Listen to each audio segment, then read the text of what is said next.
405 ROC Edition rolling out onto the circuit. The 5 red lights are about to come on. This is a must-win situation for Peter Solberg in the inside lane.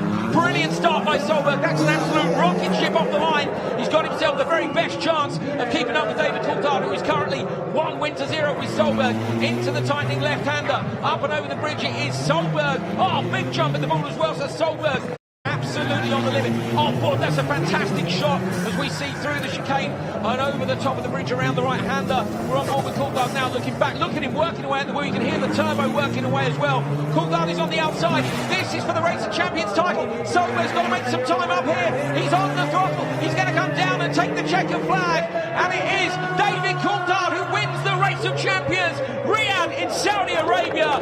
The British driver has got the job done. It is his second champion of champion titles. Well done, DC. I think we're going to see the victory donuts now as well. Here we go.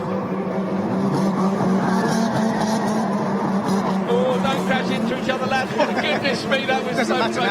Solberg got the first donut off. You could tell he was I'm going to win something here. Like, I'm going to get the best donut. But Coulthard's done it, Neil. Coulthard's done it. And David Coulthard on his 11th Race of Champions gets his second Race of Champions overall win and is champion of champions again. How relaxed he is, by the way, donuts in the car, you know, waving to the crowd, not even looking at where their steering's facing, perfectly parked next to each other. The crowd have enjoyed that. They're on their feet, they're applauding, and they should be, because this has been a great weekend of action here. First time this fantastic event has come out to the Middle East. We've been welcomed with open arms from the lovely, friendly people of Riyadh. We look forward to seeing you again soon. Where will the Race of Champions be next? Stay tuned to all the social media channels for another fantastic competition next year.